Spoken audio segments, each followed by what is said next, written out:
What is up, everyone? Jake here from Switchforce to bring you guys 3 pieces of exciting news about 3 upcoming Nintendo Switch games. To start things off, Rime finally has an official release date. It'll be coming to the Nintendo Switch on November 17th of this year.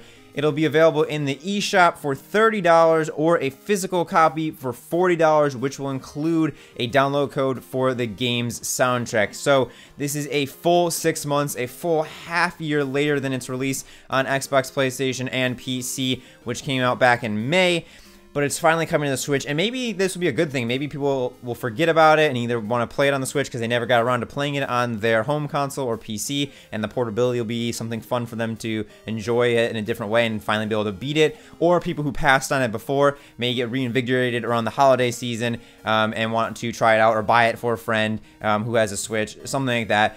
But it is kind of bad that it came out so much later, but maybe there's a positive light to this whole story. But anyways, Rime is officially coming to the Nintendo Switch on November 17th. The second update is about Sonic Mania. The Sonic the Hedgehog YouTube page put up a trailer for Sonic Mania's special stages, bonuses, and time attack mode. I'm not going to play the whole trailer here. I'll put a link in the description down below. But as you can see here, it shows off some of these special stages where you can play as Sonic, Knuckles, or Tails and try to chase the UFO, collect these blue circle orbs to increase your speed from Mach 1 to Mach 2 to Mach 3 to catch that stinking UFO and collect your special bonus. It also shows off some bonus stages where you have another 3-dimensional view of the Hedgehog and his friends, and you are collecting again blue spheres in order to gain your bonus. These are bonus stages that you can be found throughout the normal stages, I'm pretty sure, and it's just a different take on Sonic and something to look forward to in the upcoming collection of Sonic stages that is Sonic Mania. It also shows at the end of the trailer the time attack mode where you have 1 life and you are trying to go for obviously the fastest time you can to get through the level, and it shows them restarting every time they get stuck on an object or miss a jump or something like that. So if you want to get the fastest time you can, take a screenshot of it with your Switch, send it to your friends, and gloat about how you are the fastest hedgehog in all the land. You can do that with Sonic Mania's time attack mode.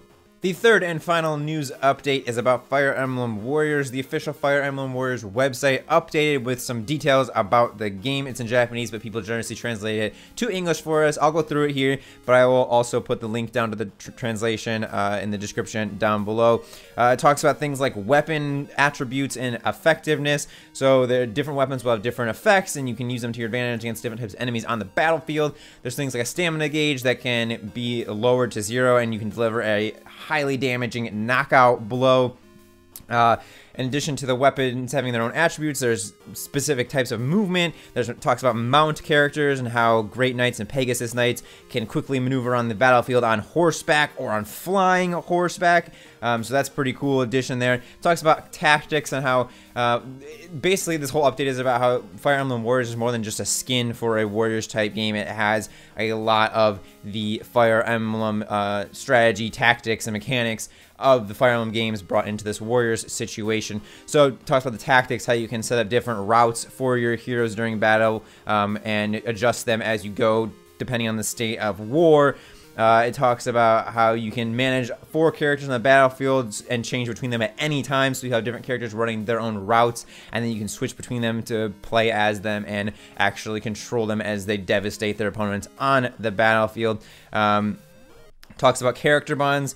If you have certain characters together on the battlefield and they level up together, they can grow bonds and grow stronger and have special conversations and bonuses to their leveling up and skills. And a very interesting lost mechanic is what they're calling it. There's a casual mode and a classic game mode. And in the classic game mode, heroes that take major injury on the battlefield become quote-unquote lost and can't be redeployed to battle. So caution is a necessity, so is what it says. So people are considering this like a permadeath type situation. I don't know if that's just for the specific battle or if that character can die for the entirety of the rest of the game. I'm not 100% sure on that right now, but there is definitely a sort of lost/death mechanic where you can lose characters on the battlefield and not be able to redeploy them. So Again, the link will be in the description for this full translation, so you can check it out for yourselves and see if this is something that interests you. But it's cool that it is more than just the character skins and different weapons. It does have different tactics and different mechanics taken from the Fire Emblem series and put into this Warriors type game style.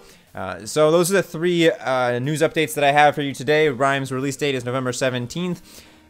Sonic Mania has released some bonus stages, special stages, and time attack mode trailers, and Fire Emblem Warriors has updated their website with some more details about the game. Thank you so much for watching. I hope you enjoyed this video. Make sure to subscribe, hit the notification bell, leave a like, and a comment down below about any of the 3 topics, and until next time, Switch Force out.